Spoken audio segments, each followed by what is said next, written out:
10వ వాక్యాన్ని నేను చదువుతాను. మీరు శ్రద్ధగా దేవుని మాటలు వినాలని, నాతో కలిసి ఈ మాటలు చెప్పాలని ప్రభు పేరట తెలియజేస్తున్నాను. ఇట్టి శాసనం సంతకం చేయబడినని దానియేలు తెలుసుకుని అతడు తన ఇంటికి వెళ్ళి యథాప్రకారం అనుదినము ముమ్మారు మోకాళ్ళుని తన ఇంటి పైగది కిటికీలు యెరూషలేము తట్టునకు తెరవబడి ఉండగా తన దేవునికి ప్రార్థన చేయుచు ఆయన్ని స్తుతించుచు వచ్చాను. గట్టిగా ఒకసారి అందరూ ఆమేనండి. ఈ మాట నాతో చెప్పండి. దానియేలు యథాప్రకారం అనుదినము ముమ్మారు మోకాళ్ళుని తన ఇంటి పైగది కిటికీలు యెరూషలేము తట్టునకు తెరవబడి ఉండగా తన దేవునికి ప్రార్థన చేయుచు ఆయన్ని స్తుతించుచు వచ్చాను. ఆమేన్. దేవుడు ఈ వాక్యం ద్వారా మనల్ని బలపరిచి స్థిరపరచునుగాక. ప్రియులారా, చదవబడిన వాక్య భాగంలో దానియేలు జీవిత చరిత్ర. ఒక మంచి క్రైస్తవుడు నిజంగా దానియేలు వలె భక్తి చేస్తారు. పరిస్థితులు అన్నీ బాగున్నప్పుడే భక్తి కాదు, కానీ ప్రతికూల పరిస్థితుల్లో కూడా భక్తి చేయటానికి దానియేలు ఒక మంచి ఎగ్జాంపుల్. అనుదినము ముమ్మారు యథాప్రకారం టైం టేబుల్ ప్రకారంగా యెరూషలేము తట్టు చేతులెత్తి ప్రార్థిస్తూనే వచ్చినట్లుగా దానియేలు యొక్క జీవితం. ఓ శ్రేష్టమైన మాట పరిశుద్ధాత్ముడు ఇక్కడ రాసి ఉంచాడు. ఈ రాత్రి నేను మీకు చెప్పాలనుకున్న సందేశం పేరేమిటంటే, ప్రార్థన వలన ప్రయోజనం ఏంటి అనండి. ఒకసారి నాతో, మీ పక్కలతో కూడా అనండి ఆ మాట. అంతే, ఆ మాటే మీకు ఈ రాత్రి చెప్తాను. చాలామందికి పాటలు పాడమని మైక్ ఇస్తే ఎలాంటి వాళ్ళైనా పాడాలని ఆశ ఉంటుంది. ఉపవాస ప్రార్థనలో 2 పాటలు ఎత్తున్నాం కానీ 20 పాటలు ఇచ్చిన పాడేవాళ్ళు ఉంటారు. సభలోనైనా కోడికలైనా కుటుంబ ఆరాధనలైనా పాటలు పాడేవాళ్ళు ఉంటారు. ఉండాలి. పాటల ద్వారా గొప్ప కార్యాలు చేస్తాడు. అది కొంత భాగం.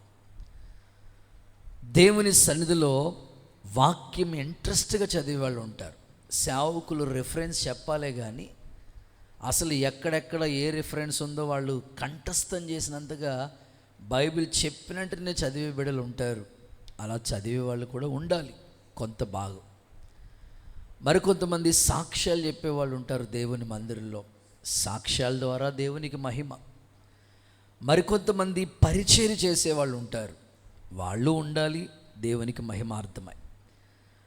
వాక్యాన్ని చెప్పగలిగిన సామర్థ్యం కలిగిన బిడ్డలు కూడా ఉంటారు, ఉండాలి. వీటన్నిటినీ ఎంత ప్రాముఖ్యంగా ఎంచామో ప్రార్థన కూడా అంత ప్రాముఖ్యమైనది. ఇక్కడ దానియేలు జీవిత చరిత్ర మనం చదువుతూ ఉంటే, అతడు పరిస్థితులు బాగున్నప్పుడు ప్రార్థన చేశాడు. ఓకే, 100% ఆయనకి మార్కులు వేయచ్చు. పరిస్థితులు బాగాలేనప్పుడు కూడా ప్రార్థన చేస్తూ ఉన్నాడు. ఇది క్రైస్తవునికి కొంచెం కష్టమైన పనిగా అనిపిస్తూ ఉంటుంది. అన్నీ బాగున్నాయి, ఉద్యోగం వచ్చింది, దేవానికి స్తోత్రం అనేవాళ్ళు ఉంటారు. ఇల్లు కట్టుకున్నాం, దేవానికి స్తోత్రం అనేవాళ్ళు ఉంటారు. పిల్లలకి మంచి భవిష్యత్తు సమకూర్చబడింది, దేవా స్తోత్రం అనేవాళ్ళు ఉంటారు. అన్నీ కలిసి వచ్చినప్పుడు దేవుణ్ణి స్తుతించి ప్రార్థించే బిడ్డలు చాలామంది ఉంటారు. కానీ పరిస్థితులు ప్రతికూలంగా ఉన్నప్పుడు స్తుతించి ప్రార్థించేవాళ్ళు, అంటే కుటుంబంలో సమస్యలు ఉన్నప్పుడు ప్రార్థన చేసుకోవాలనిపించదు. కుటుంబంలో ఆర్థిక ఇబ్బందులు ఉన్నప్పుడు దేవుని సన్నిధికి రావాలని అనిపించదు. కానీ దానియేలు ఉన్న కాలంలో పరిస్థితులు ఎలా ఉన్నాయి బ్రదర్ అంటే, రాజు ఒక జీవో తీసుకొచ్చాడు. ఏంటది అంటే, 30 రోజుల వరకు ఒక్కరు కూడా ఎవ్వరికి దేవునికి ప్రార్థన చేయకూడదు. ఒకవేళ ప్రార్థన చేసాము, వాళ్ళని తీసుకెళ్ళి సింహాల బోన్లో పడేసేస్తాం. అని ఒక జీవో తీసుకొచ్చినప్పుడు, ఇలాంటి జీవో వచ్చినప్పుడు కూడా ప్రార్థన చేయగలిగిన సామర్థ్యం దానియేలుకి దేవుడు ఇచ్చాడంటే, ఈరోజు ఈ ఉదయకాలం నుంచి నేను ఆలోచిస్తూ ఉన్నాను సంఘక్షేమం కొరకు. మనకి అన్ని పరిస్థితులు బాగున్నప్పుడు ప్రార్థన చేస్తున్నాం, కానీ పరిస్థితులు ఏమైనా తారుమారుగా ఉంటే, ప్రతికూలంగా ఉంటే ప్రార్థన చేసే బిడ్డలు చాలా తక్కువ మంది ఉంటారు. ఒకసారి అందరూ చేతులెత్తి హల్లెలూయా చెప్పండి. పరిస్థితులు అనుకూలించినప్పుడు కూడా ప్రార్థన చేయకపోవటం ఎంత విచారకరం. వాస్తవంగా చెప్పుకోవాలంటే ఈరోజు సెకండ్ సాటర్డే, అవునా కాదా? పిల్లలందరికీ సెలవు, డ్యూటీలు చేసుకునే వాళ్ళు కూడా ఆల్మోస్ట్ కొంతమందికి సెలవు. నేను వెయిట్ చేశాను, పొద్దున్న చూశాను ఎవరైనా ఒక్క పావురమైన వచ్చి ఇక్కడ వాళ్తుందేమో, అలాగ దేవుడికి స్తోత్రం అంటారేమో అని చూస్తూ ఉన్నాను. కానీ ఒక్క పావురం కాదు కదా, యేసు రక్తమే జయమిక. అంటే అనుకూలం లేనప్పుడు, డ్యూటీలు పనులు ఉన్నప్పుడు కుదరదు. కనీసం అనుకూలత ఉన్నప్పుడైనా ప్రార్థన చేసేవాళ్ళు ఉంటారేమో అని చూస్తాను. సెలవు వచ్చిందంటే, పాస్టర్ గారు మీకు హాలిడే కానీ మాకు హాలిడే కాదండి, మాకు బోల్డ్ పనులు ఉంటాయని అనుకునే భావన మీకు ఉంటుంది. సో పనులు ఎప్పుడూ ఉంటాయండి, బాధ్యతలు ఎప్పుడూ ఉంటాయి. కానీ దానియేలు స్థితిని మనం చూస్తే ప్రతికూలతలో కూడా ఆయన ప్రార్థన చేస్తూ ఉన్నాడు. అందుకే ఈ రాత్రి ప్రార్థన వల్ల అసలు ప్రయోజనం మనం తెలుసుకుంటే మనం ప్రార్థన చేయకుండా ఉండలేం. గత రాత్రి నేను కుటుంబ ఆరాధనలో కూర్చున్నాను. ఒకరి తర్వాత ఒకరు విజ్ఞాపన ప్రార్థన చేస్తూ ఉన్నాను. ఒక్కొక్క అంశం చెప్తే ప్రార్థన చేపిస్తూ ఉన్నాను. ఒక్కొక్కరి గురించి, ఒక్కొక్క బ్రాంచ్ సంఘం గురించి. 7 కల్లా ప్రేయర్ స్టార్ట్ అయింది. 7 to 8 మొత్తం ఇలా చైన్ ప్రేయర్గా ఒక్కొక్కరు ప్రార్థన చేసుకుంటూ వచ్చారు. ఇక 8 అయినప్పటికీ నా దగ్గరికి డ్యూటీ, నా ప్రేయర్ డ్యూటీ వచ్చింది. నేను ఇంకా అలా ప్రార్థనలో కూర్చున్నాను, మొదలెట్టనమాట. మీరు చెప్తే నమ్మరు, సరిగ్గా నేను టైం చూసుకున్న మళ్ళీ ముగించాలి కదా, మళ్ళీ ఇంకొకరికి అంశం ఇవ్వాలి కదా, ప్రార్థన మొదలెట్టాను. ఓన్లీ అమలాపురం మందిరానికి వచ్చే బిడ్డల గురించి ప్రార్థన చేయడం మొదలుపెట్టాను. ఏది మెయిన్ చర్చ్కి వచ్చేవాళ్ళు. ఒక్కొక్క బ్రాంచ్ ఒక్కొక్కరికి అప్పచెప్పాను. సంఘ కాపురిని నాకు బాధ్యత ఉంది కనుక ఒక్కొక్కరి గురించి లెక్క చెప్పాలి కనుక ఒక్కొక్క వీధిలో ఉన్నవాళ్ళు, విశ్వాసులు అందరి గురించి ప్రార్థన చేయడం మొదలుపెట్టాను. సరిగ్గా కోటం ఆ ప్రార్థన ముగించే టైం ఎంత అనంటే 9:30కి ముగించాం. 8కి మొదలెడితే 1:30 అయినా ఇంకా రౌండ్ తిరగలేదు. దేవుడికి స్తోత్రం చెప్పండి ఒకసారి. మరి ఇంకా అలాగా బ్రాంచ్లన్నిటి కొరకు చేస్తే ఇంకెంత సమయం అవుతుంది? అంటే ప్రేయర్ పాయింట్స్ అయితే చాలా ఉన్నాయి, చేసే ఆత్మీయులు కరువైపోతున్నారు. అసలు దానియేలు జీవితం మనం చూస్తే దర్యావేషు ప్రభుత్వంలోనే వర్ధిల్లాడు. కోరేషు రాజు ప్రభుత్వంలో కూడా ఈయన వర్ధిల్లాడు. ప్రభుత్వాలు ఏమైనా కావచ్చు, పరిపాలించే వాళ్ళు ఎవరైనా కావచ్చు. ఏమండి, ఆ ప్రభుత్వం ఉన్నప్పుడు బాగుందండి, ఈ ప్రభుత్వం ఉన్నప్పుడు బాగుందండి అని ప్రజలు చెప్పుకుంటారు. క్రైస్తవుడికి ప్రభుత్వంతో కాదు, కానీ నువ్వు నిజంగా ప్రార్థన చేయగలిగితే దేవుడు నీ పరిస్థితుల్ని అనుకూలంగా మారుస్తాడు. ఈ నెలలో వాగ్దానం ఏంటంటే, నన్ను అడుగు నీకు ఇస్తానని ప్రభు చెప్పాడు. అలాగే నేను ఈ వారం అంతా దేవుణ్ణి అడిగినవన్నీ ఆల్మోస్ట్ ప్రభు అనుగ్రహిస్తూనే వచ్చారు. కనుక ఈ రాత్రి క్లుప్తంగా నేను మీకు ప్రార్థన వల్ల అసలు ప్రయోజనాలు ఏంటో మీకు ఒక 5 సంగతులు మీ ముందుంచాలని ఒక దైవజనుడిగా నేను ఇష్టపడతా ఉన్నాను. ఎందుకంటే నేటి సంఘానికి అన్నీ ఉన్నాయి, కానీ ప్రార్థన చేసేవాళ్ళు కొదువుగా ఉన్నారు. ప్రతి సంఘ పరిస్థితులు చూస్తూ ఉన్నాం. కానీ ఆదిమ సంఘం ఎలా ఉందో తెలుసా? అప్పుడు పరిస్థితులు ఎలా ఉన్నాయంటే ఇంతకన్నా దారుణమైన పరిస్థితి. ఎందుకంటే అపోస్తుల్ని హింసిస్తున్న కాలం అది. అప్పటికే యాకోబుని చంపేశారు. చాలా భయంకరమైన పరిస్థితి. అలాంటి పరిస్థితుల మధ్యలో పేతురు గారిని తీసుకెళ్ళి సరసాల్లో పడేసేశారు. అప్పుడు సంఘం ఏమనుకోవాలి? అమ్మో, యోహాను గారిని చంపేశారు, ఇంకేముంది, పేతురుగానే జైలు వేశారు, ఇంకేముంది, అంతా అయిపోయింది, ఎక్కడో అక్కడే గప్చిప్ అనుకుని ఎవరంతటి వాళ్ళే వెనక్కి వెళ్ళిపోవాలి. కానీ ఆదిమ సంఘం ఏమైందంటే, పేతురు చెరసాల్లో ఉన్నప్పుడు సంఘం అయితేనట అత్యాసక్తి, మామూలు ఆసక్తి కాదు, చాలా ఆసక్తిగా ప్రార్థన చేయడం మొదలుపెట్టారు. అందుకే ఆ ప్రార్థన ద్వారా సంకెళ్ళు తెగిపోయాయి. దేవునికి స్తోత్రం. చెరసాల్లోంచి గొప్ప విడుదల పేతురుకు వచ్చేసింది. ఈ రాత్రి ఎంతమంది కుటుంబాల్లో చెరసాలనే బంధకాల్లో ఉన్నారో. కొంతమందికి ఉద్యోగం చేసే చోటు ఒక చెరసాల్లాగా అయిపోయింది. ఇప్పుడు ఇన్నాళ్ళగా లేదు ఇప్పుడు ఉద్యోగ పరిస్థితులు. మీకేంటండి బాబు గవర్నమెంట్ జాబ్ అని అనేవారు ఒకప్పుడు. ఇప్పుడు గవర్నమెంట్ జాబ్ చేస్తున్న వాళ్ళని అడగండి, మీ పక్కనే ఉన్నారు, ఒకసారి ప్రైజ్లు ఆడని చెప్పి అక్క ఎలా ఉంది డ్యూటీ, అన్న ఎలా ఉందని అడగండి, చెప్తారు వాళ్ళు. అయ్యా ఎంత స్ట్రిక్ట్ అయిపోయిందండి బాబు, ఎన్ని రూల్స్ పెట్టేశారండి, ఇంటి దగ్గర కూర్చుని ప్రశాంతంగా ఉంటే బెటర్ ఏమో అని, అంత దారుణమైన పరిస్థితి. ఉద్యోగం చేసే వాళ్ళలో ఉద్యోగం ఒక చెరసాల్లాగా మారిపోయింది. వ్యాపారం చేస్తున్న వాళ్ళని అడగండి, ఆ వ్యాపార పరిస్థితులు ఒక చెరసాల్లాగా ఉన్నాయి. కుటుంబాన్ని నడిపించటం అదొక చెరసాల్లాగా అయిపోతుంది. ఫైనాన్షియల్ ఇబ్బందులు ఒక చెరసాల. ఒక మాటలో చెప్పాలంటే అప్పు సమస్య ఒక చెరసాల. పిల్లల పరిస్థితి ఒక చెరస. తలపోటు వచ్చే హెడక్ వచ్చేస్తుందండి పిల్లల గురించి అని చాలామంది తల్లులు అంటారు. ఒక్కొక్క పరిస్థితి ఒక చెరసాలలాగా నీ ఎదుట ఉండొచ్చు.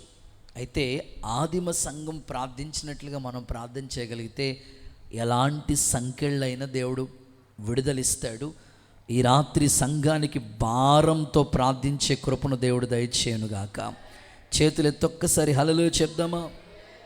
ఈ రాత్రి నా ప్రశ్న, ప్రార్థన వల్ల అసలు ప్రయోజనాలు ఏంటి అని అంటే, ఒక 5 ప్రయోజనాలు మీకు చెప్పి ఈ సందేశాన్ని ముగింపులోకి తీసుకొస్తాను. చదువుదాం. మొదటి మాట లూకా సువార్త 22వ అధ్యాయం 46వ వాక్యాన్ని చదవగా విందాం. లూకా సువార్త 22వ అధ్యాయం 46వ వాక్యాన్ని చదవ. మీరెందుకు నిద్రిస్తున్నారు? శోధనలో ప్రవేశించకుండానట్లు లేచి ప్రార్థన చేయుడని వారితో చెప్పాను. ఓకే, వన్స్ అగైన్, మీరెందుకు నిద్రిస్తున్నారు? శోధనలో ప్రవేశకుండానట్లుగా మీరు లేచి ప్రార్థన చేయండి అని వారితో చెప్పాను. సో మొదటి మాట, శోధన నుండి తప్పించబడతాము అనండి. అది నీ ఎదుట వచ్చే ప్రతి శోధన, అది తప్పించబడాలంటే కేవలం ప్రార్థన ద్వారానే సాధ్యమవుతుంది. అక్కడ యేసుక్రీస్తు ప్రభు చెప్పటం కాదు, చేసి చూపించాడు వాళ్ళకి. వారి ఎదుట ప్రభు అంటాడు, నీ చిత్తమైతే ఈ గిన్నె నా యొద్ద నుంచి తొలగించయ్యా అని తండ్రి అయిన దేవుణ్ణి ప్రభు అయిన యేసుక్రీస్తు వేడుకుని ఆయన ప్రార్థిస్తున్నప్పుడు అక్కడ చెప్పాడు, చెమట రక్తం బిందువుగా మారిపోయిందంట. చెమట రక్తంగా మారిపోయింది. అంతగా వేదనతో ఆయన ప్రార్థన చేశాడు. అక్కడ శిష్యులతో మాట్లాడుతున్నారు, ఒక్క గడి అయినా మీరు మేలుకొని ఉండలేరా? శిష్యుల పరిస్థితి ఏంటంటే ఎప్పుడు నిద్రపోవటమే. ఒకసారి అందరూ హల్లెలూయా చెప్పండి. ఎప్పుడు నిద్రే వాళ్ళకి. ఇదిగో ఒక్క గడి అయినా మీరు మేలుకొని ఉండలేరా? అప్పుడు ప్రభు వారికి చెప్తూ, మీరు శోధనలో ప్రవేశించకుండా ఉండనట్లు మెలకువగా ఉండి ప్రార్థించండి అన్నాడు. అంటే ఒక వ్యక్తి శోధనలో తప్పించబడాలంటే అది ప్రార్థన వల్లే సాధ్యమవుతుంది. ఈరోజు ఇక్కడ కూర్చున్న మీరందరూ కూడా ఎవరికుండే స్థితిలో వాళ్ళకి శోధనలు ఉన్నాయి. ఒక్కొక్కరికి ఒక్కో రకమైన శోధన. ఇంకో మాటలో చెప్పాలంటే టార్చర్. ఎవరికుండే పరిస్థితి వాళ్ళకి ఎదురవుతుంది. యవనస్తుల్ని గమనించండి, వాళ్ళు చదువుకోవాల్సిన టైం ఇది. ఇప్పుడు ఏని వాళ్ళు చదువు మీద శ్రద్ధ నిలపకపోతే ఫ్యూచరు బాగుండదు. అందుకే తల్లిదండ్రులు వాళ్ళ కొరకు కష్టపడి చదివిన దానికి ఎంత ఫీజులైనా వెనక్కి అడగకుండా వాళ్ళకి ట్యూషన్ పెట్టించి స్కూల్కి పంపించి కాలేజీకి పంపించి చదివిస్తున్నా కానీ వాళ్ళు స్కూల్కి కానీ కాలేజీకి వెళ్ళిన తర్వాత అపవాది శోధనలో పడిపోయి వాళ్ళ భవిష్యత్తుని వాళ్ళ చేతులతో వాళ్ళే నేలమట్టం చేసుకుంటున్నారు. చదువుకోవాల్సిన సమయంలో అపవాది శోధనలో పడటం, మరికొంతమంది భక్తి చేయవలసిన విధానంలో చక్కగా భక్తి చేసుకుంటూ ఉన్నారు, ఏదో ఒక శోధన వచ్చి ఆ భక్తిలోంచి వాళ్ళని డైవర్ట్ చేయడానికి అపవాది శోధన. కొంతమంది కుటుంబాల్లో భర్తలు మారలేదు, భార్య మారి బాప్తిసం పొంది భక్తి చేసి దేవుని మందిరానికి వస్తూ ఉంది, కానీ భర్త ఇంకా మార్పు చెందలేదు కనుక భర్త ద్వారా ఎదురయ్యే శోధన, కుటుంబంలో అత్త ద్వారా ఎదురయ్యే శోధన, ఇలాగ ఏదో ఒక శోధన. ఈ శోధనలన్నీ నువ్వు జయించాలంటే, ఈ శోధనలన్నింటి మీదకి నీకు జయం రావాలంటే అది కేవలం ఒక ప్రార్థన ద్వారానే. యేసుక్రీస్తు ప్రభు 40 రాత్రింబగళ్ళు ఉపవాసం ఉండి ప్రార్థన చేస్తున్నప్పుడు అపవాది శోధకుడు శోధించడానికి వచ్చాడు. ప్రభు ఆ శోధన జయించాడు. అందుకే మనకైన మాదిరిగా ఉండి ఈ మాటలు చెప్తున్నాడు. ఒక్క గడి అయినా మీరు ప్రార్థన చేయలేరా? ఒక్క రాత్రి అయినా మేలుకుని ఉండలేరా? హాస్పిటల్లో ఎవరికో బాగలేదు, రాత్రంతా హాస్పిటల్లోనే నిద్ర లేకుండా ఉంటారు. ఒక్క రాత్రి ప్రభు పాదాల దగ్గర ఉంది ప్రార్థన చేద్దామంటే అస్సలు మాకు టైం లేదండి, ఖాళీ లేదండి అని చెప్పేవాళ్ళు ఎక్కువగా ఉంటారు. కానీ ఈ రాత్రి నీకు ఎదురవుతున్న శోధన నుంచి నువ్వు తప్పించబడాలి, నీ కుటుంబం తప్పించబడాలంటే అది కేవలం ప్రార్థన ద్వారానే జరుగుతుంది. ఈ రాత్రి మీ గుండెల్లో ఈ భారాన్ని పరిశుద్ధాత్ముడు దయచేయునుగాక. ఒక చిన్న సందర్భం మీకు చెప్తాను. యేసు ప్రభు నేర్పించిన ప్రార్థన, అది పరలోక ప్రార్థన కాదు, ప్రభు నేర్పించిన ప్రార్థన. ప్రభు నేర్పించిన ప్రార్థనలో ఒక పదం వాడారు. ఏంటది ఆ పదం అంటే, మమ్మల్ని శోధనలోనికి తేక. చెప్పండి, మీకు తెలుసు కదా, మమ్మల్ని శోధనలో నుండి తేక, దుష్టు నుండి తప్పించు. ప్రభు నేర్పించిన ప్రార్థన అది. పరలోకమందున్న మా తండ్రి, నీ నామం పరిశుద్ధపరచబడినగాక, నీ రాజ్యం వచ్చినగాక, నీ చిత్తము పరలోకమందు నెరవేరినట్లు భూమి మీద నెరవేరునుగాక. మనుదిన ఆహారం లేకుండా ఏ ప్రార్థన చేయం. ఆహారం అయిపోయిన తర్వాత దుష్టు నుండి తప్పించి శోధనలో పడిపోకుండగా. అంటే ఖచ్చితంగా ప్రభు నేర్పించిన ప్రార్థన ఎలాంటి వాళ్ళకైనా ఏదో ఒక శోధన, ఆ శోధన మనం తప్పించుకోవాలంటే అది కేవలం ప్రార్థన ద్వారానే. ఇంకా మీకు అర్థమయ్యేటట్లుగా చెప్తాను. యేసు ప్రభు అనేకమైన బోధల్లో ఉపమానాలు చెప్పుకుంటూ చెప్పాడు. ఆ ఉపమానం ఏంటంటే, పరలోక రాజ్యము ఇలాగ పోలి ఉన్నది అని మాట్లాడుకుంటా విత్తు అనే ఉపమానాన్ని గురించి మాట్లాడారు. ఒక ఆయన పొలంలోకి వెళ్ళి విత్తనాలు తీసుకుని వెళ్ళి పొలంలో జల్లుతూ ఉంటుంటే 4 స్థలాల్లో పడ్డాయి ఆ విత్తనాలు. ఒక స్థలం ఎక్కడంటే త్రోవ పక్కకి వెళ్ళిపోయినాయి ఆ విత్తనాలన్నీ. మరొక చోటు ఎక్కడంటే రాతి నేలలో పడ్డాయి ఆ విత్తనాలన్నీ. మూడవది ఎక్కడంటే ముళ్ళ పొదలో పడిపోయాయి. 4వ ప్లేస్ ఎక్కడంటే మంచి నేలలో పడిన విత్తనం అని చెప్పాడు. అక్కడ చెప్పుకుంటా వచ్చి రాతి నేలన పడిన విత్తనం ఎవరనగా అని మెన్షన్ చేసి వాళ్ళంట వాక్యాన్ని అద్భుతంగా వింటారంట. అసలు ఇంత అద్భుతంగా వాక్యం విన్నారని దేవుడు సంతోషిస్తూ ఉండగా వాక్యాన్ని చాలా 100% స్వీకరించారంట వాళ్ళు. ఈ వాక్యం దేవుడు నాతో మాట్లాడాడు, నా కొరకే ఈరోజు దైవజనుడు నిలబెట్టాడు అని వాళ్ళు సంతోషంగా వాక్యాన్ని స్వీకరిస్తారంట. అంతే, స్వీకరించిన సమయం వెంటనే రాతి నేలన పడిన విత్తనం ఎవరనగా అని చెప్పి వాళ్ళు వాక్యాన్ని అద్భుతంగా అంగీకరిస్తారు. కానీ వేరు లేనందున, రాతి నేల కదా అది, వేరు లేనందున శోధనలు వచ్చిన వెంటనేనంట, వాళ్ళ శ్రమ వచ్చిన వెంటనేనంట ఆ శోధనలో వాళ్ళు నిలవక తొలగిపోతారు. కావాలంటే మీరు ఆ వాక్యం చదువుదాం. లోకా సువార్తలోనే ఉంది. 8:13. లూకాసు వార్త 8:13. రాతి నేలన పడిన విత్తనం ఎవరనగా లూకా 8:13. వినినప్పుడు వాక్యమును సంతోషంగా అంగీకరించి చాలా సంతోషంగా, అబ్బో ఎంత బాగా చెప్పాడు దేవుడు మనతో, ఎంత బాగుంది వాక్యం అంటారంట వాళ్ళు. కానీ వారికి వేరు లేనందున కొంతకాలం తర్వాత శోధన వచ్చినప్పుడు తొలగిపోతారు. ఈ రాత్రి నువ్వు శోధన వచ్చినా తొలగిపోకుండా ఉండాలంటే నిన్ను కంచి వేసి కాపాడేది ప్రార్థనే. ఆమేన్. ఇప్పుడు ఇంత వాక్యం విన్న తర్వాత ఆ వాక్యం నీలో నిలబడాలంటే ప్రార్థన పనిచేయాలి. ఖచ్చితంగా శోధనలో నువ్వు తొలగిపోకుండా నిలవాలంటే ప్రార్థన అనే ఆయుధం నీ చేతిలో ఉండాలి. ఇప్పుడు అంతెందుకండి, తాపి మేస్త్రులు మనం చూస్తూ ఉంటాం, లేదా వడ్రం మేస్త్రులు చూస్తూ ఉంటాం. వాళ్ళ చేతిలో పరికరాలు ఉంటాయి, అద్భుతంగా కన్స్ట్రక్షన్ వర్క్ చేస్తూ ఉంటారు. ఎంత వర్క్ చేయనివ్వండి, చుట్టూ కాంపౌండ్ వాళ్ళు అవసరం. ఎంత ఇల్లు కట్టినా దానికి చుట్టూ కాంపౌండ్ వాళ్ళు ఎంత ఇంపార్టెంటో మన ఆత్మీయ జీవితం కాపాడుకోవటానికి కూడా ప్రార్థన అనేది ఒక కాంపౌండ్ వాల్ లాంటిది, ఒక ప్రాకారం లాంటిది.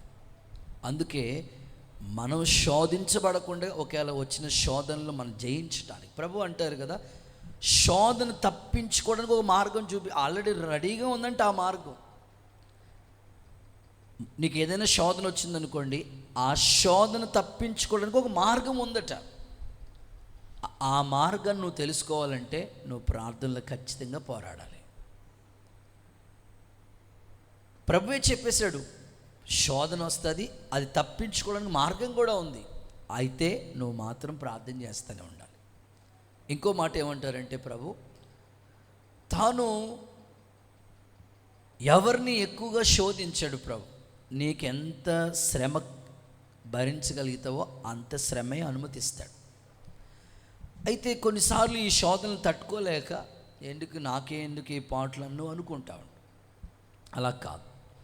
ఇంకొక మాటలో చెప్పుకోవాలంటే కొంతమంది శోధన ఎలా ఎదురవుతుందంటే ధనాపేక్షని ఒక శోధనగా అపవాది తీసుకొస్తాడట.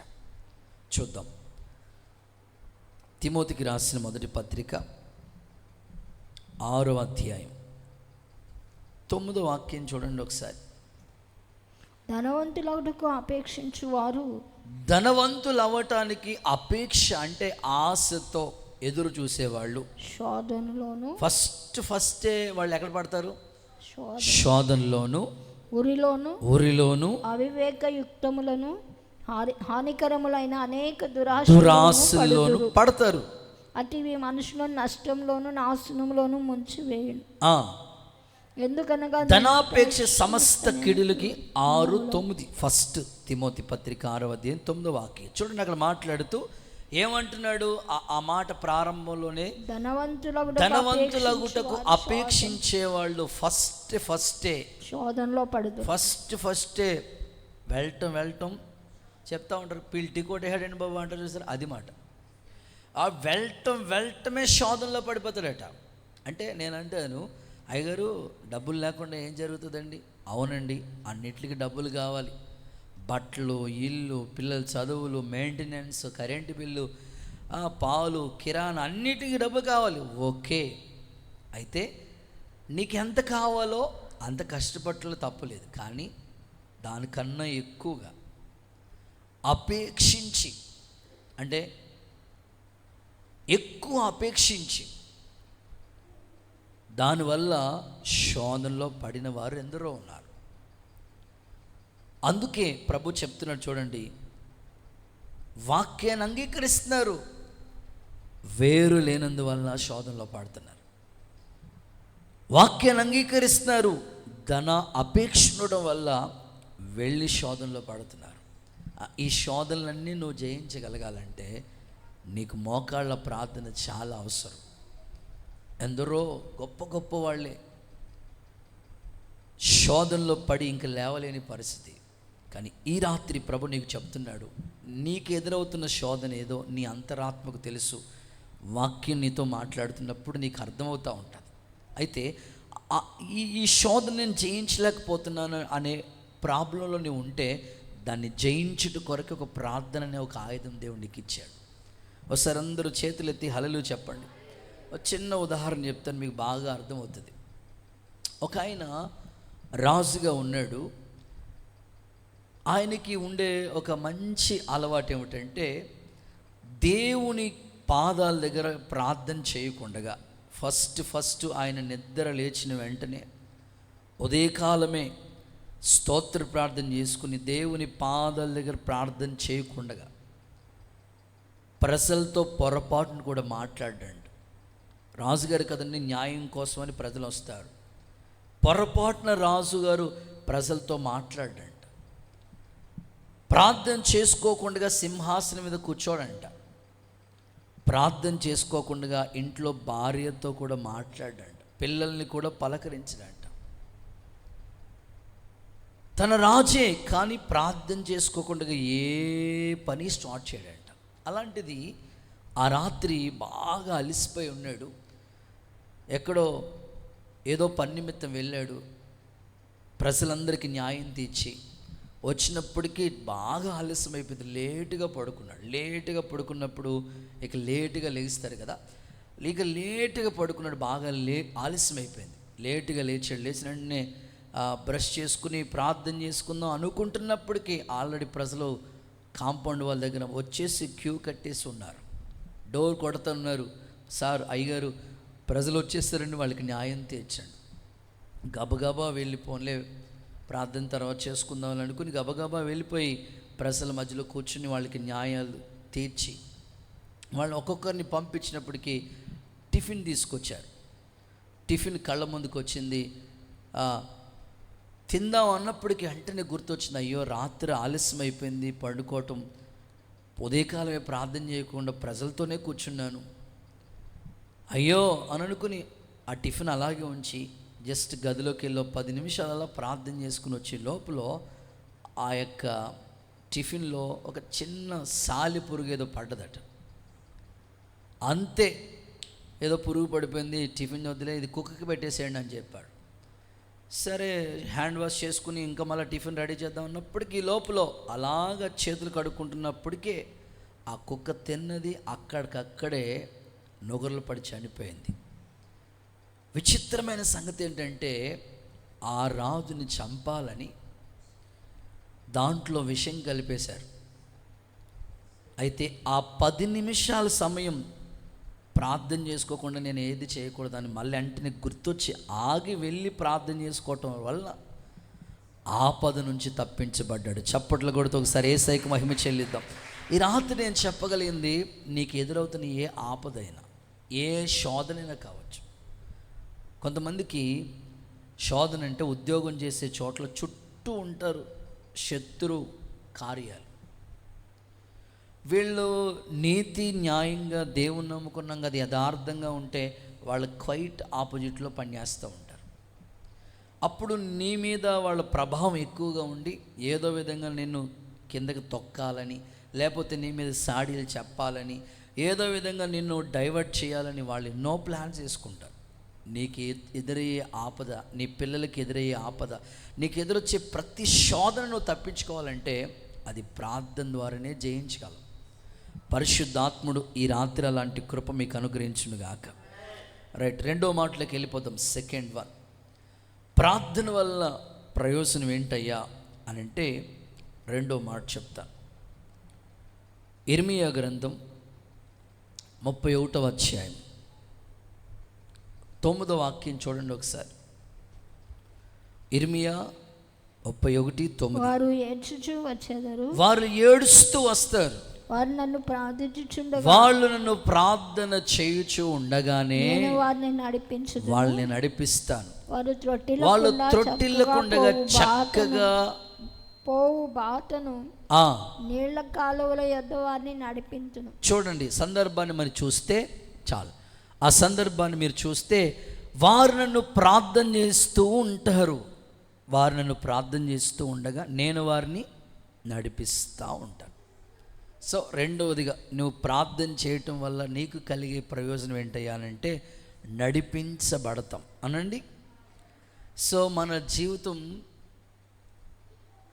ఎవ్వరికి ఫ్యూచర్ తెలియదు, కానీ నీ ఫ్యూచరు దేవుని చేతిలో మాత్రమే ఉంది. మనం పుట్టినప్పుడు ఇలా ఉంటాము, ఇలా అవుతామని ఎవ్వరికి తెలియదు. సరే, ఇప్పుడు కొంత వయసు వచ్చింది, ఒక స్టేజ్ వచ్చింది, ఇప్పుడు ఇలా ఉన్నాం. ఫ్యూచర్ ఎలా ఉంటుంది ఎవ్వరికి తెలియదు. కానీ నువ్వు ప్రార్థన చేసుకుంటా ఉంటే దేవుడు నిన్ను చక్కగా నడిపిస్తూ ఉంటారట. అందరూ సరే ఆమేన్ చెప్పండి. నేను మరలా ఒక అన్నయ్యగా, ఆత్మీయ సహోదరుడిగా చెప్పే మాట ఏమిటంటే, ఇక్కడ కూర్చున్న మీ అందరూ లేదా మీ పిల్లల గురించి మీకు ఎన్నో కలలు ఉండొచ్చు, ఎన్నో హోప్స్ ఉండొచ్చు, ఎంతో నిరీక్షణ ఉండొచ్చు. కానీ అవన్నీ నెరవేర్చబడాలంటే కేవలం అది ప్రార్థన ద్వారానే జరుగుతుంది. ప్రార్థన చేస్తూ ఉండగానే దేవుడు వాళ్ళని నడిపిస్తూ వచ్చాడంట. కొన్నిసార్లు నడిపింపు అంటే అర్థం కాదు. కొన్నిసార్లు మన ఫ్యూచర్ ప్లాన్స్ ఇప్పటి వరకు బాగానే ఉంది, నెక్స్ట్ ఏంటి, ఇప్పటి వరకు ఏదోలాగా గట్టెక్కేసాం, పిల్లల భవిష్యత్తు ఏంటి. ప్రతిరోజు మనిషికి ఈ ఆలోచన తడతా ఉంటుంది. అయితే నీ ఆలోచన బాగుంది, నీ పిల్లల భవిష్యత్తు కూడా బాగుండాలనే నిర్ణయాలు బాగున్నాయి. అయితే ఆ ఫ్యూచరు దేవుని చేతిలో ఉంది,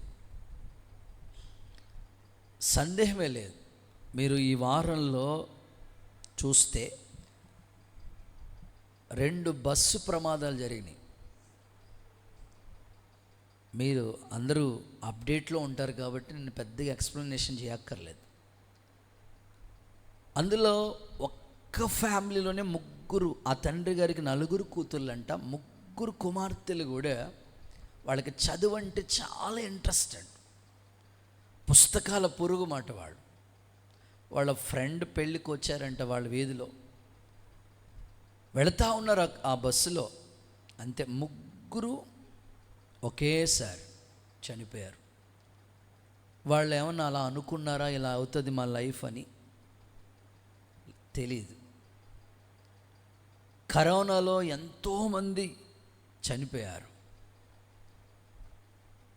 ఈ రాత్రి ఎందుకు ఈ సందర్భాన్ని మీకు చెప్తున్నానంటే, మన ఆత్మీయ జీవితం ఎప్పుడు ముగించబడుతుందో తెలియదు. అయితే దేవుని దగ్గర ప్రార్థన చేసుకుంటూ ఉంటే దేవుడు నిన్ను ఎలాగ నడిపించాలో ఆ విధంగా నడిపిస్తూ ఉంటాడు. జరిగిన ఒక చిన్న సాక్ష్యం చెప్తాను. మన సంఘ బిడ్డలు, అప్పుడు మనకి ఎర్రొంతుని దగ్గర బుచ్చక్క వాళ్ళ ఇంటి పైన మందిరం ఉండేది. అప్పుడు మన సంఘానికి వచ్చే బిడ్డలు హౌసింగ్ బోర్డ్ కాలనీలో ఉండేవారు. వాళ్ళది కాకినాడ. హౌసింగ్ బోర్డ్ కాలనీలో అద్దుకుంటూ డ్యూటీ చేసుకుంటూ ఉండేవారు, మందిరానికి వస్తూ ఉండేవారు. ఆ రోజు భార్య భర్తలు ఇద్దరూ వెళ్ళాలి. భార్య చంటి బిడ్డలతో ఉన్నాను నేను, మీరు వెళ్ళొచ్చేసేయండి అని చెప్పిందట. సరే అని ఆయన ఉదయకాలమే వెళ్ళిపోయారు.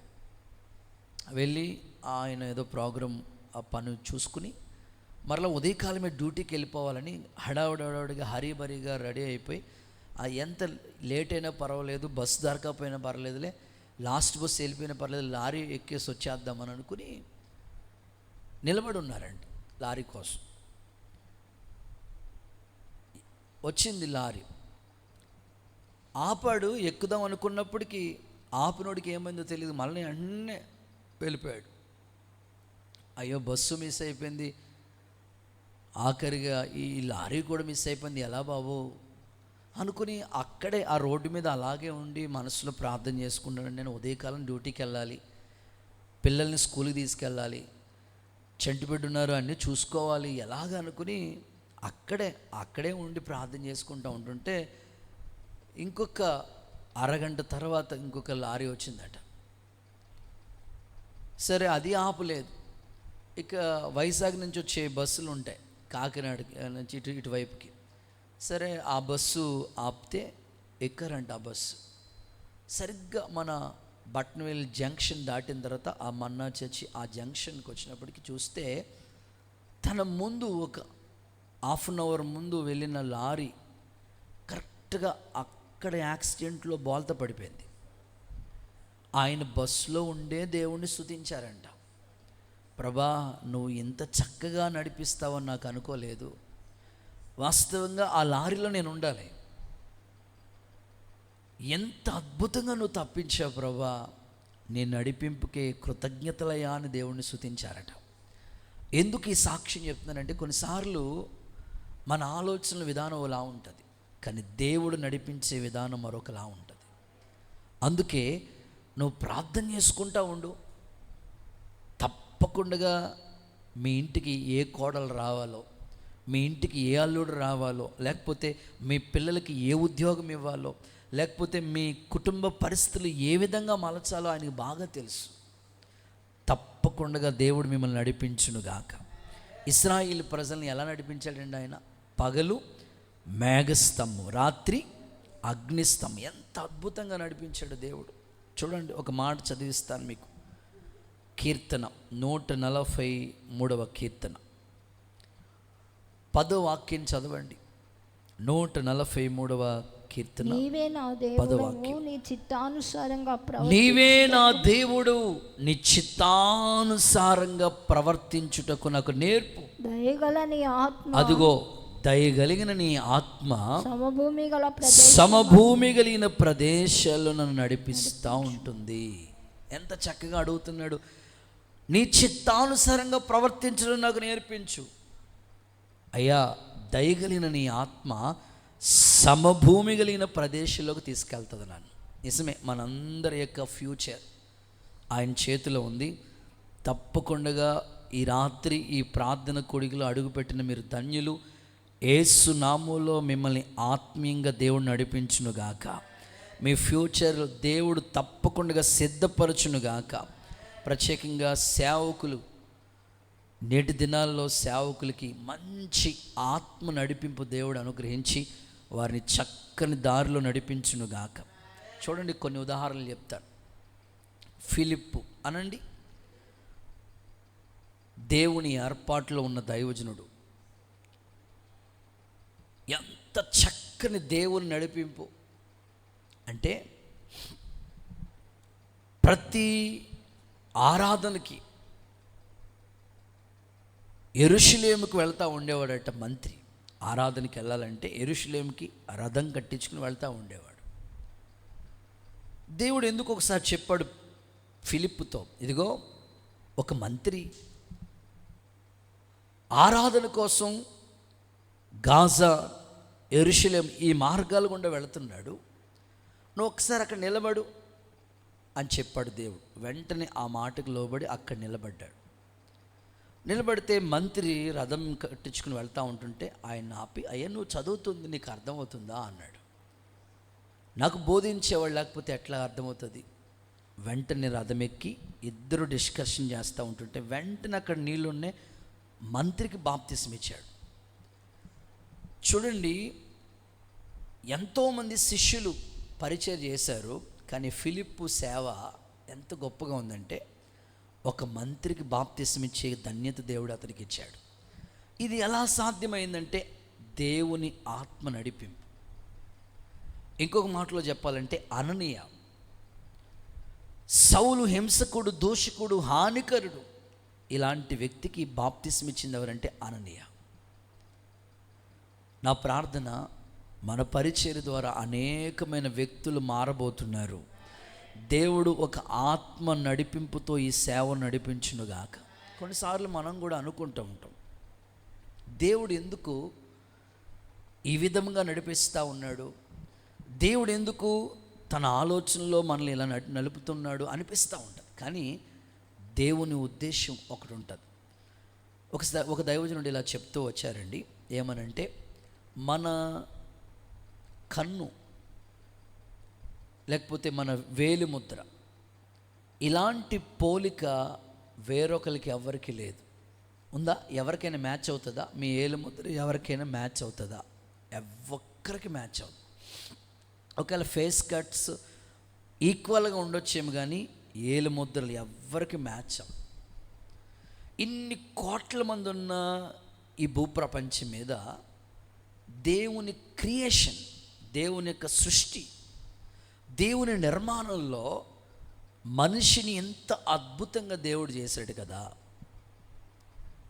మరి నీకు ఒక ప్రణాళిక, నీ పట్ల ఒక ప్రణాళిక దేవుడు కలిగి ఉన్నాడు కదా. నీ ఏలి ముద్రే ఇంకొకరికి మ్యాచ్ అవ్వలేనప్పుడు దేవుడు నిన్ను ఒక స్పెషల్, అందరిలా కాదు, నీకంటూ ఒక ప్రత్యేకత దేవుడు ఇవ్వాలనుకుంటున్నాడు. ఒకసారి అందరూ ఆమేనని చెప్పండి. ఒక దైవజనుడు ఏమని ప్రార్థన చేసుకున్నారంట, ప్రభా నన్ను బిల్లిగ్రామ్లాగా వాడుకో ప్రభా అన్నారంట. స్తోత్రం చెప్పండి ఒకసారి. అప్పుడు దేవుడు అన్నాడంట, బాబు ఆల్రెడీ ఒక బిల్లిగ్రామ్ నాకు ఉన్నాడు, నువ్వు వద్దు, నువ్వులా ఉండు అన్నాడంట దేవుడు. ప్రత్యేకంగా సేవకులు వాళ్ళలా వాడబడాలి, వీళ్ళలా వాడబడాలని హోప్స్ ఉంటాయి మనకి. కాదు, దేవుడు మన వేలు ముద్ర ఇంకొకరికి మ్యాచ్ అవుతలేనప్పుడు మనల్ని వాళ్ళ కాదు, వాళ్ళకంటే దేవునికి ఉన్నతమైన ప్రణాళిక మన మీద ఉంది, ఖచ్చితంగా వాడుకుంటాడు. ఫిలిప్పు ద్వారా ఎంత ఉజ్జీవం దేవుడు తీసుకొచ్చాడో ఈ చివరి దినాల్లో పరిచర్యలు ఉన్న ప్రతి దైవజనుడి పట్ల దేవుడే ఆత్మ ద్వారా నడిపించునుగాక. సమభూమి కలిగిన ప్రదేశానికి దేవుడు తీసుకుని వెళ్ళునుగాక. దేవుడు ఖచ్చితంగా చేస్తాడు. కొర్నేలి ఇంటికి పేతురు నడిపించిన విధానం చూస్తే ఆయన ప్రార్థన చేసుకుంటూ ఉండగా 3 మనుషులు వెతుక్కుంటూ వచ్చారు అతనికి దగ్గరికి. ఎప్పుడైతే పేతురు వాళ్ళ ఇంట్లో అడుగుపెట్టాడో వాళ్ళ ఇంట్లో వాళ్ళందరికీ బాప్తిస్మలు ఇచ్చేశాడు. మెసేజ్ ఒకటే, దేవుడు నడిపించే విధానం చాలా అద్భుతంగా ఉంటుంది. నేను అదే ప్రార్థన చేసుకున్నాను. ఈ సంవత్సరం అద్భుతాలు చేస్తానని వాగ్దానం ఇచ్చావు. 10 నెలలు అయిపోయింది ప్రభా, ఈ 11 నెలలకు వచ్చేసాం. ఇంకొక నెల 15 రోజులు మాత్రం మా ఎదుట ఉంది. నువ్వు ఎలా నడిపిస్తే అలా నడిపించాయి, నీ చిత్తానికి అప్పగించుకుంటున్నా అని దేవుని పాదాల దగ్గర ప్రార్థిస్తూ ఉన్నాను. తప్పకుండా దేవుడు మిమ్మల్ని, మీ కుటుంబాన్ని ఆత్మ ద్వారా నడిపించునుగాక. దేవుడు ఒక స్పష్టత మీకు ఇచ్చునుగాక. చూడండి, ఒక వాక్యం చదివిస్తా. అపోస్తుల కార్యాల గ్రంథం 16:7, 16వ అధ్యాయం 7వ వాక్యం. యేసు యొక్క ఆత్మ వారిని వెళ్ళనీయలేదు. యేసు యొక్క ఆత్మ వారిని వెళ్ళనీయలేదు. ఒకసారి అందరూ ఆమేన్ చెప్పండి. ఇంకొంచెం గట్టిగా హల్లెలూయా అని చెప్పండి. కొన్నిసార్లు కోడలంటే మోడల్ కదా అమ్మ, కోడలందరికీ వందనాలు చెప్తున్నాను. మీ మనసు ఎలా ఉంటుంది అంటే, నేనేంటి ప్రభా ఇలాంటి అత్తింట్లో పడ్డాను, ఏంటి ప్రభా ఇలాంటి ఇంటికి తీసుకొచ్చావు నన్ను అని మీ మనస్సుకి అనిపిస్తూ ఉంటుంది. ఉండొచ్చు, మీకు ఆ అభిప్రాయం ఉండొచ్చు. కానీ దేవుని ప్రణాళిక ఏంటంటే, మీ ద్వారా టోటల్ మీ ఫ్యామిలీ సభ్యులందరినీ మీ ద్వారా మార్చబోతున్నాడు ఆయన. ఒక్కరు ఇద్దరు ఆమెను చెప్పారు, అయ్యగారు మా అత్త అంత ఈజీగా మారదండి బాబు, రాకాసిండి బాబు అన్నట్టుగా చూస్తున్నారు మీరు. కాదు, ఖచ్చితంగా మీ ద్వారా వాళ్ళు మార్పు చెందుతారు. దేవునికి ఏ ఉద్దేశం లేకుండా మీరు ఆ ఇంట్లో అడుగు పెట్టలేదు. మీరు ఆ ఇంట్లో అడుగు పెట్టారంటే ఏదో ఒక ఉద్దేశం దేవునికి ఉంది. ఖచ్చితంగా మీ ద్వారా ఆ కుటుంబంలోనే ఒక ఉజ్జీవాన్ని దేవుడు తీసుకొస్తాడు. మరలా పడిపోయిన బలిపీఠాలు తిరిగి కట్టడానికి దేవుడు మిమ్మల్ని ఒక సాధనాలుగా దేవుడు వాడుకునుగాక. దేవుడు సహాయం చేయునుగాక. ఆ ఆత్మ వాళ్ళని ఆ చోటుకి వెళ్ళనివ్వలేదంట. కొన్నిసార్లు మనం ఎంతో ప్రయత్నం చేస్తాం, కానీ దేవుని ఆత్మ ఆ చోటుకి వెళ్ళనివ్వదు. ఎందుకు ప్రభా, ఎందుకయ్యా అని మన అంతరాత్మ అనిపిస్తూ ఉంటుంది. కానీ దేవునికి ఒక ప్లాన్ ఉంటుంది. దేవుని యొక్క ఆలోచన బహు స్పష్టంగా ఉంటుంది. అదే మనం ఆ నడిపింపులో చేరుకోవటానికి కొరకే ప్రార్థన అవసరం. థాట్స్ కొరకు ప్రార్థన చేసుకోండి, దేవుని ఆలోచన కోసం ప్రార్థన చేయండి. ఇంకో మాటలో చెప్పాలంటే, ఈ మధ్యలోనే ఒక ఆయన సాక్ష్యం విన్నాను. వైఫ్ అండ్ హస్బెండ్, ఇది భార్య భర్తలు ఇద్దరికి డాక్టర్స్ నిర్ధారణ చేసి చెప్పారంట, మీకు లైఫ్లో పిల్లలు పుట్టరు, రాసి పెట్టుకోండి, మీకు లైఫ్లో పిల్లలు పుట్టరని భార్య భర్తలు ఇద్దరిని పిలిచి డాక్టర్ అమ్మ గారు చెప్పేశారంట. ఏలూరు వాళ్ళది. వాళ్ళ అమ్మ ప్రార్థన చేసిందంట ఆ వ్యక్తి కోసం. ఆయన దైవజనుడు, ఆయన పేరు ఫిన్నీ అబ్రహాం. వాళ్ళ అమ్మ ఎప్పుడో ఆ పిల్లోడిని గురించి ప్రార్థన చేసేదంట, ప్రభా నా కొడుకుని ఒక సేవకుడిగా చేయాలి. అలాగే ఆ వ్యక్తి సేవకుడయ్యాడు. సేవకుడు అయిన తర్వాత సేవలో వాడబడతా ఉన్నాడు. వివాహం అయింది, కుటుంబంగా కట్టబడ్డాడు. ప్రభా ప్రకటించే నాకే పిల్లలు లేకపోతే ఎలా, వాళ్ళకి ఏమని బోధించగలను, నువ్వు సహాయం చేయకపోతే నేనేం చేయలే అని ఏడ్చి, భార్య భర్తలు ఇద్దరు బలిపీఠం దగ్గర ఏడ్చి ప్రార్థన చేసుకుంటూ ఉండేవారంట. దేవుని మహాకృప అని చెప్పాలి. వాళ్ళని దేవుడు జ్ఞాపకం చేసుకుని అద్భుతమైన బిడ్డల్ని బహుమానంగా ఇచ్చాడు. దేవునికి స్తోత్రం చెప్పండి. అప్పుడు ఆయన ఒక పాట రాశాడు, నాన్న సి మైనర్. ఆ పాట ఇప్పుడు మనం అందరం కలిసి పాడుకుంటా ఉన్నాం. ఆ పాట పేరే ప్రార్థన వలనే పయనం. దేవునికి స్తోత్రం చెప్పండి ఒకసారి. ఆయన ఏ అనుభవాల్లోంచి రాశాడు ఆ పాట, ఒకసారి అందరూ పాడుకుని కొంచెం మీరు రీఛార్జ్ అయితే బాగుంటుంది. దేవుడికి స్తోత్రం, హల్లెలూయా చెప్పండి ఒకసారి. ప్రార్థన వలనే పయనము, ప్రార్థనే ప్రాకారము, ప్రార్థన లేనిదే. ప్రార్థన వలనే పయనము, ప్రార్థనే ప్రాకారము, ప్రార్థనే ప్రాధాన్యము, ప్రార్థన లేని. ప్రభువా ప్రార్థన నేర్పయ్యా, ప్రార్థించకుండా నేనుండలేనయ్యా. ప్రభువా ప్రార్థన నేర్పయ్యా, ప్రార్థించకుండా నేనుండలేనయ్యా. నీ పాదాలు తడపకుండా నా పయనం సాగదయా, నీ పాదాలు తడపకుండా నా పయనం సాగదయా. ప్రార్థన వలనే, ప్రార్థనే ప్రాకారము, ప్రార్థనే ప్రాధాన్యము, ప్రార్థన లేనిది. ప్రార్థన వలనే పయనము. అందరూ పాడదమా? ప్రార్థన లేనిది పరాజయం. ప్రార్థనలో కన్నీళ్ళు, ప్రార్థనలో మూల్గునది మరుగైపోవుట సాధ్యం. ప్రార్థనలో కన్నీళ్ళు కరిగిపోవుట సాధ్యము. ప్రార్థనలో మూల్గునది మరుగైపోవుట. ప్రార్థనలో నలిగితే నష్టపోవుట. ప్రార్థనలో నలిగితే, ప్రార్థనలో పెనుగులాడితే, ప్రార్థనలో పెనుగులాడితే. ప్రభువా ప్రార్థన నేర్పయ్యా, ప్రార్థించకుండా నేనుండలేనయ్యా. ప్రభువా ప్రార్థన నేర్పయ్యా, ప్రార్థించకుండా నేనుండలేనయ్యా. నీ పాదాలు తడపకుండా నా పయనం సాగదయా, నీ పాదాలు తడపకుండా నా పయనం సాగదయా.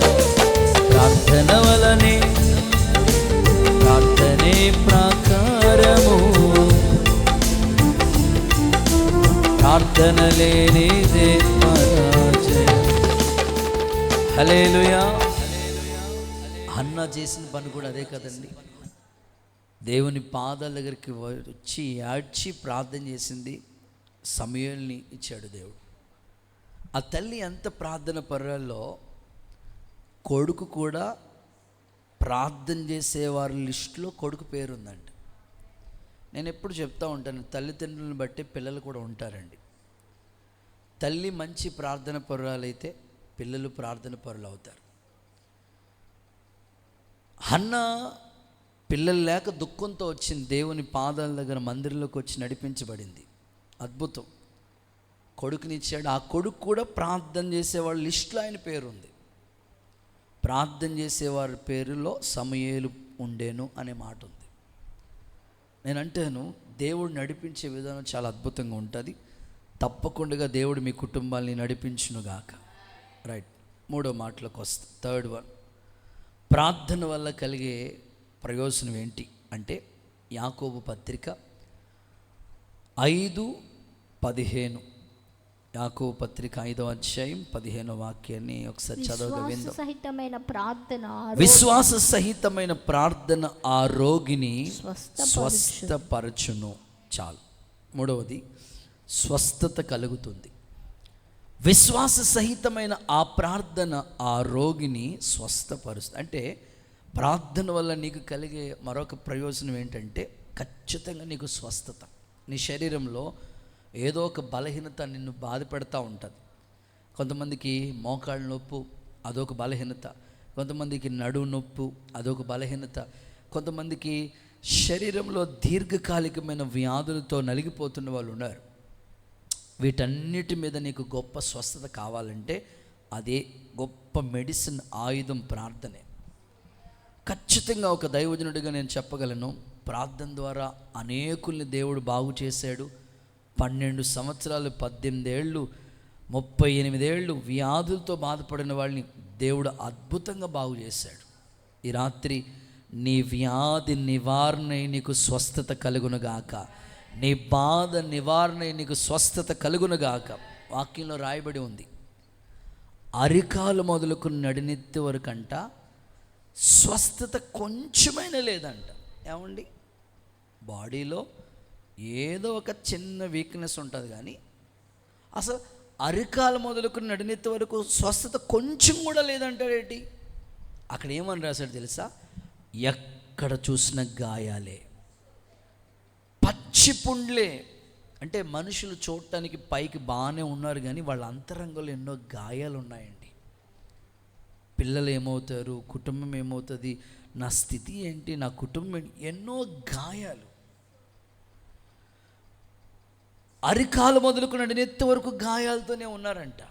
అక్కడ చెప్తాడు స్వస్థత కొంచెమైన లేదు. అంటే స్వస్థత అనేది 3 విధాలుగా ఉంది. శారీరకంగా ఒక స్వస్థత, మానసికంగా ఒక స్వస్థత, ఆత్మీయంగా ఒక స్వస్థత. కొంతమంది శారీరకంగా వీక్గా ఉంటారు, వాళ్ళకి స్వస్థత కావాలి. కొంతమంది శరీరం మంచి హెల్తీగా ఉంటారు, కానీ మానసిక ఒత్తిడి ఎక్కువగా ఉంటుంది వాళ్ళకి. ఆ విషయంలో ఎక్కువగా ఆలోచించి సిక్ అవుతుంటారు, మానసికంగా ఆలోచన. మరికొంతమంది శారీరకంగా బాగుంటారు, మానసికంగా కూడా చాలా బాగుంటారు, కానీ ఆత్మీయంగా మాత్రం 0%. ఆత్మీయ స్థితి మాత్రం ఏమాత్రం వాళ్ళు ఆరోగ్యంగా ఉండరు. అందుకే అక్కడ చెప్తాడు, అరికాలు మొదలుకు నడినెత్తి వరకు ఎక్కడ చూసినా గాయాలే, గాయాలతోనే ఉన్నారు. ఇప్పుడు స్వస్థత కొంచెం కూడా లేదు. ఈ స్వస్థతను గురించి అక్కడ మాట్లాడుతూ స్వస్థత నీకు శీఘ్రమే లభిస్తుంది అంటాడు. నా ప్రార్థన, ఎంతమంది కుటుంబాల గురించి మనం ప్రతిరోజు కొంతమంది బలహీనులైన వాళ్ళ గురించి లిస్ట్ రాసుకుని ప్రార్థన చేస్తూ ఉన్నాం. వాళ్ళు త్వరగా కోలుకోవాలి. యేసు నామములో వాళ్ళకి దీర్ఘాయువునిచ్చి స్వస్థపరచునుగాక.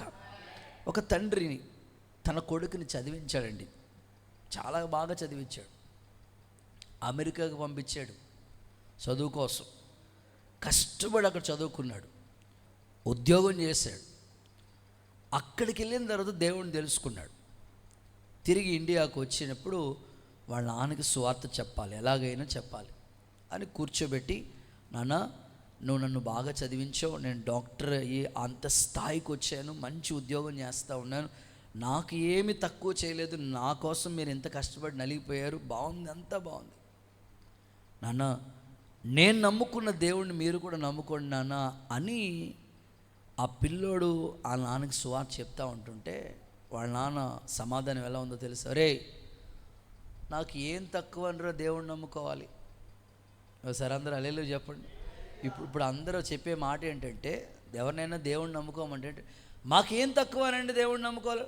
ఆ తండ్రి అంటాడంట, నాకు ఇల్లు ఉంది, నాకు ఆస్తి ఉంది, కోట్ల ఆస్తి ఉంది, సంపదలు ఉన్నాయి, బిల్డింగ్లు ఉన్నాయి, అపార్ట్మెంట్స్ ఉన్నాయి, కార్లు ఉన్నాయి, బంగ్లా ఉన్నాయి, అన్నీ ఉన్నాయరా, నాకు ఏం తక్కువ నన్ను దేవుడిని నమ్ముకోమంటావు? అలా కాదు నాన్న, నీకు అన్నీ ఉన్నాయి కానీ నీలో ఉన్న ప్రాణం దేవుడు పెట్టిన భిక్ష. ఊపిరి ఆయనది ఇచ్చిందే. నువ్వు ఆక్సిజన్ పీల్చుకుంటున్నావంటే, గాలి పీల్చుకున్నావంటే అది కేవలం దేవుడే నీకు ఇచ్చింది. ఇగో అలాంటి కబుర్లు నాకేం చెప్పక, నాకేం తక్కువ అనరా దేవుడి దగ్గర రావాలి, నాకేం దేవుడు అక్కర్లేదు అలా అన్నాడు. అలా కుర్చీలోనే అలాగే కళ్ళు తిరిగి పడిపోయాడు.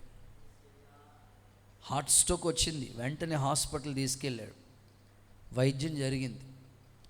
అప్పుడు అంటాడంట, నాకు దేవుడు కావాలరా బాబు అంటాడంట. స్తోత్రం చెప్పండి ఒకసారి. ఏం తక్కువ అని అన్నావు కదా నాన్న, అదే మన క్షేమం మన చేతుల్లో లేదు. వాళ్ళు అనుకుంటారంటే, యోబు గ్రంథంలో మాట ఉంటుంది, అసలు మాకు ప్రార్థన ఎందుకు చేసుకోవాలి, మేము ప్రార్థన వల్ల మాకేంటి లాభం అని అనుకుంటూ ఉంటారంట. అక్కడ చివరిలో చెప్తాడు, వాళ్ళ క్షేమం వాళ్ళ చేతిలో లేదు, అందుకని ప్రార్థన ఖచ్చితంగా కావాలి. ఈ రాత్రి నా ఆశ, ఎంతమంది బలహీనలై ఉన్నారో వాళ్ళందరినీ దేవుడు స్వస్థపరచునుగాక. రైట్, 4వ మాటలకు వెళ్ళిపోదాం. 4th వన్, ప్రార్థన వలన ప్రయోజనం ఏంటి అంటే, లూకా సువార్త 18వ అధ్యాయం 7-8 వాక్యాలు చదవగా విందాం. దేవుడు తాను ఏర్పరచుకున్న వారు దీవారాత్రులు తన్ను గురించి మొరపెట్టుకొనుచుండగా వారికి న్యాయం తీర్చాడా, ఆయన వారికి త్వరగా న్యాయం తీరుస్తాడు. చాలు. అంటే 4th వన్, 4వదిగా ప్రార్థన వల్ల నీకు లాభం ఏంటంటే న్యాయం తీరుస్తాడు, న్యాయం జరుగుతుంది నీకు. ఎప్పుడు? అప్పుడప్పుడు ప్రార్థన చేసేవాళ్ళక, దీవారాత్రులు ప్రార్థన చేసేవాళ్ళక?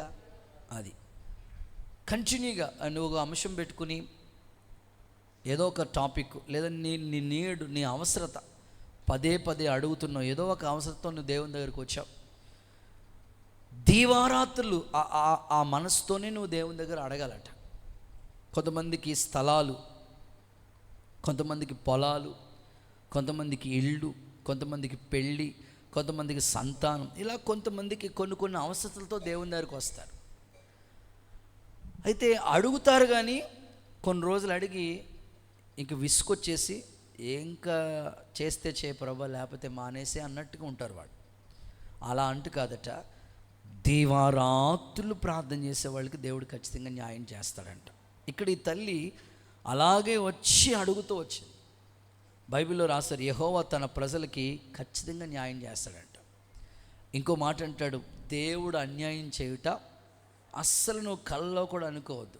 నాకు అన్యాయం చేసేసాడండి ప్రభు అనుకోవద్దు, ఎప్పుడు నీకు న్యాయమే చేస్తారట ప్రభు.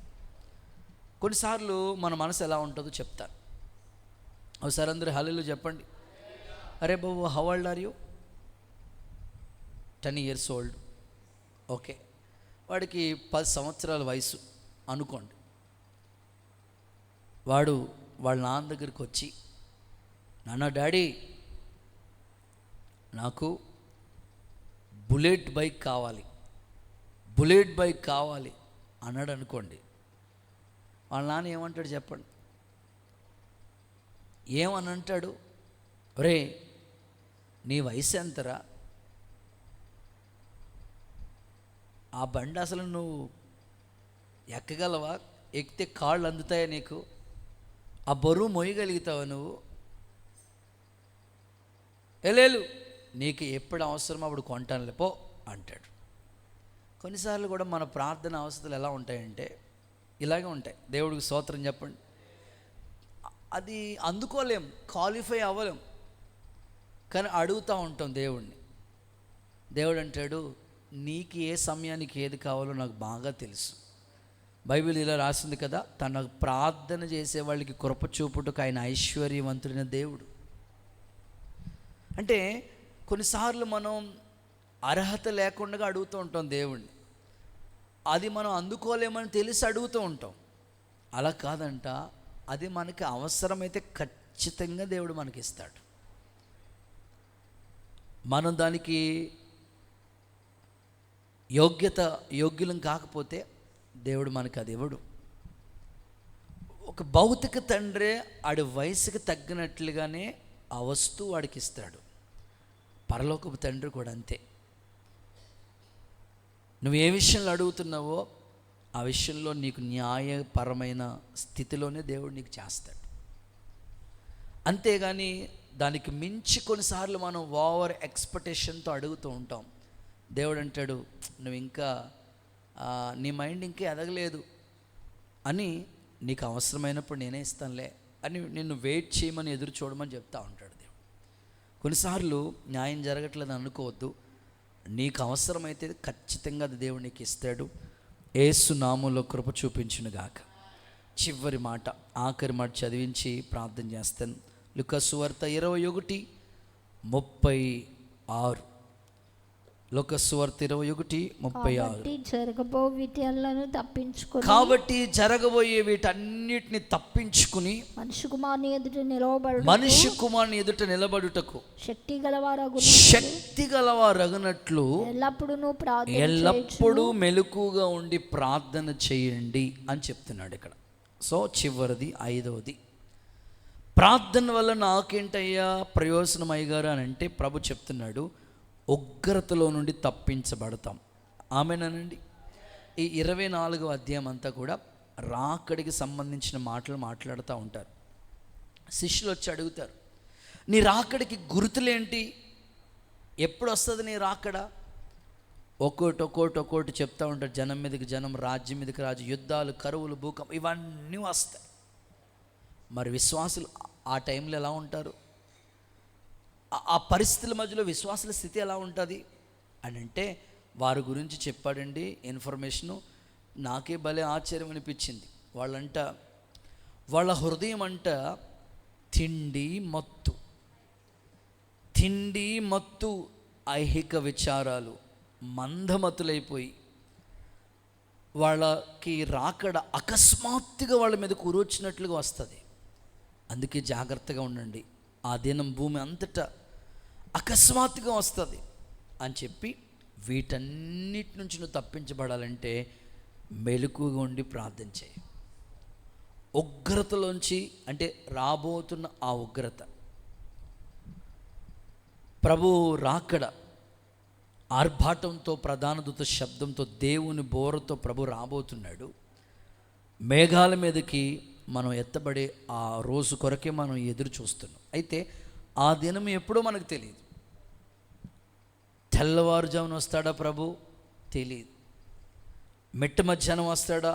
తెలియదు. అర్ధరాత్రి వస్తాడా? తెలియదు. ఎప్పుడు వస్తాడో తెలియదు. కానీ వచ్చినప్పటికి నువ్వు ఎత్తబడే గుంపులో ఉండాలంటే మెలకుతో నేను ప్రార్థన చేయాలి. ఆ ఉగ్రతలోంచి తప్పించబడటం కొరకు నీకు చాలా చాలా అవసరం ప్రార్థన. అందుకొరకు ఒక విశ్వాసి గురించి ఒక దైవజనుడిగా నేను కోరుకుంటుంది, కొన్నిసార్లు మనం అలసిపోయి ప్రార్థన చేసుకోకుండా పడుకుంటూ ఉంటాం. కొన్నిసార్లు ఇంతేలే, ఒకరోజు ప్రార్థన చేసుకోకపోతే ఏం పర్వాలేదులే అనుకుంటాం. సో మీరు అలా అనుకోకండి. మీకు ప్రార్థన ఊపిరిగా మారిపోవాలి. ఒకసారి అందరూ ఆమేన్ చెప్పండి. మీకు ప్రార్థన ఎలా ఉండాలంటే, ఒక వ్యక్తికి వెన్నుపూస ఎంత అవసరమో, నువ్వు నిలబడటానికి నీకు వెన్నుపూస ఎంత అవసరమో, దేవుని ఎదుట కూడా నువ్వు నిలబడటానికి కూడా ప్రార్థన అంతకంటే ఎక్కువ అవసరం. ఇంకంతే. అందుకొరకు ఇవన్నీ తప్పించుకుని ఆయన ఎదుట నిలబడాలంటే ప్రార్థన అనే ఆయుధాన్ని సంపాదించుకుందాం. ఏమీ రాలేని వాళ్ళకి కనీసం ప్రార్థన చేయడమైనా వచ్చు కదండి. ఉన్న సమయాన్ని నీకు ఇష్టమైన వాళ్ళతో నువ్వు మాట్లాడకుండా ఎలా ఉండలేవో, ప్రభుతో నువ్వు కొంత సమయమైనా ప్రార్థనలు గడిపి అప్పుడు నీ పనులు చేసుకోవడానికి సిద్ధపడు. దానియేలు పరిస్థితులు ప్రతికూలంగా ఉన్న ప్రార్థన చేయడం మాత్రం మానలేదు. అలాగా మనం ప్రార్థన చేయడానికి సిద్ధపడదాం. ప్రార్థన ద్వారా కలిగే ప్రయోజనాలు ఏంటో ఒక 5 విషయాలు వింటాం కాదు, దాన్ని పాటిస్తాము అన్నవాళ్ళు మాత్రమే మోకరించండి. ఈ కొద్ది మాటలు దేవుడు మన వినికిడిలో దీవెనకరంగా మార్చును గాక. ఓకే, ప్రార్థన విన్న వాక్యాన్ని ఫలభరితంగా మార్చబడినట్లుగా ఒక్క నిమిషం చిన్న తీర్మానంలోకి వచ్చి ప్రార్థన చేసుకుందాం. ప్రభు, మీతో చెప్పిన మాటలు నిజంగా నేను అయ్యా ప్రార్థన చేసుకోకుండా ఉండలేను. యథాప్రకారం ముమ్మారు మోకాళ్ళలోని అలసిపోకుండా అయ్యా నా డ్యూటీ నేను ఎలా చేసుకుంటున్నాను, నా పనులు నేను ఎలా చేసుకుంటున్నాను, నేను ఆహారం ఎలా తింటున్నాను, వ్యక్తిగతంగా కూడా సంఘపరంగా కూడా అనుదినము ముమ్మారు మోకాళ్ళలోనే ప్రార్థన చేసే అనుభవం నాకు ఇవ్వండి అయ్యా. చేతులెత్తి ప్రార్థన చేద్దామా? ప్రేయర్ దయచేసి అడుగుదామా దేవుణ్ణి. విన్న మాటలన్నీ తలపోసుకుంటూ ప్రార్థన చేయాలి. యేసయ్యా యేసయ్యా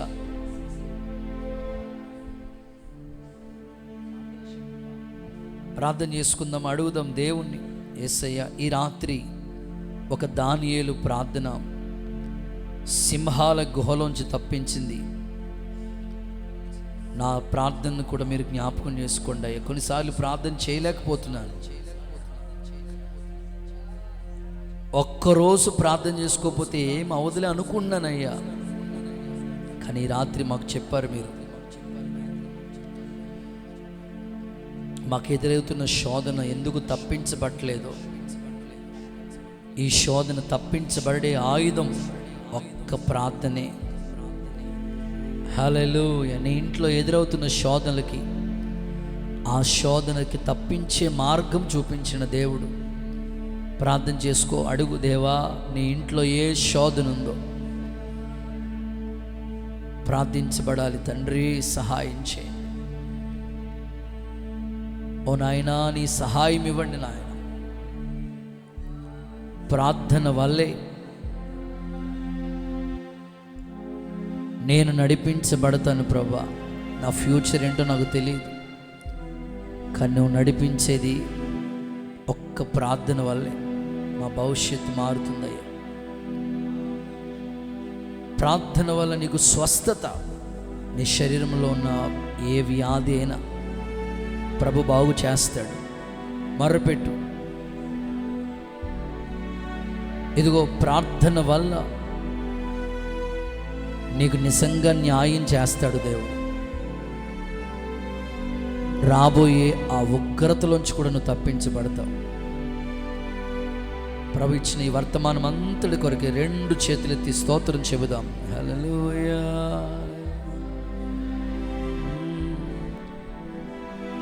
ప్రార్థన శక్తి నాకు కావాలయ, నీ పరలోక అభిషేకం కావాలయ.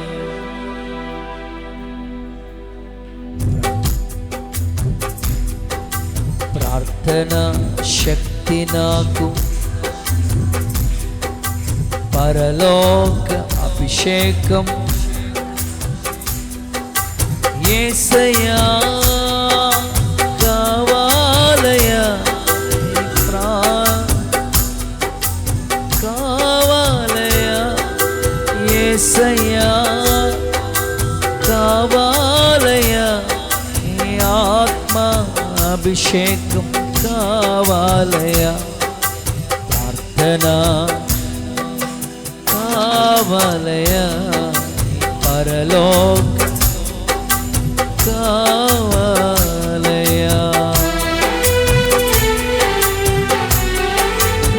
ప్రార్థన శక్తి ద్వారా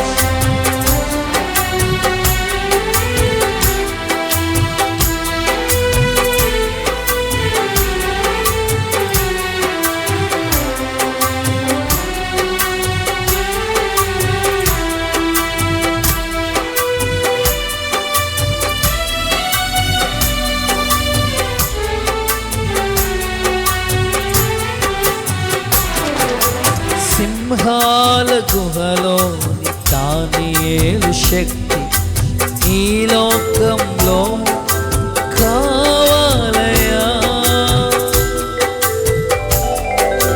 సింహాల గుహలో దానియేలు శక్తి ఈ లోకంలో కావాలయా. నీతో నడిచే వరమీయుమా, నీతో నడిచే వరమీయుమా. నిరంతరం ప్రార్థించే కృపనీయుమా, నాకు నిరంతరం ప్రార్థించే కృపనీయుమా. ప్రార్థనా శక్తి నాకు కావాలని ఈ పరలోక అయ్యా. ప్రార్థనా శక్తి నాకు నీ పరలోక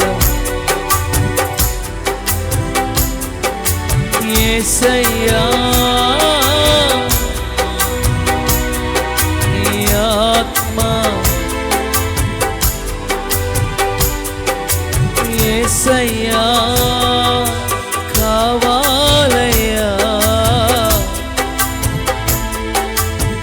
కావాలయ్యా. ప్రార్థనా శక్తి నాకు పరలోక ప్రార్థనా శక్తి నాకు పరలోక అభిషేకం.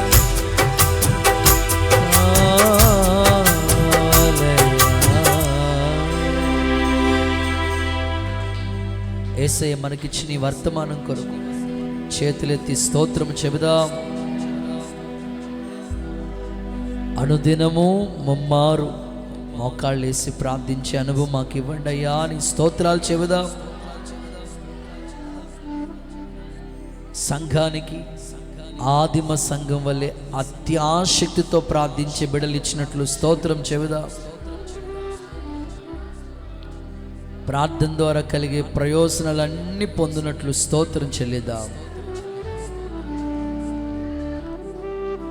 ప్రార్థన చేసుకుందాం. స్తోత్రం స్తోత్రం సర్వశక్తిమంతుడైన యేసయ్యా, నీ పరిశుద్ధ నామానికి వందనాలు, కృతజ్ఞతలు, స్తోత్రాలు చెల్లిస్తున్నాం. ఇంతవరకు మీ దాసు నిలబెట్టుకొని నీ వాక్యం ద్వారా మాట్లాడిన ప్రతి మాట కొరకు స్తోత్రాలయ్యా.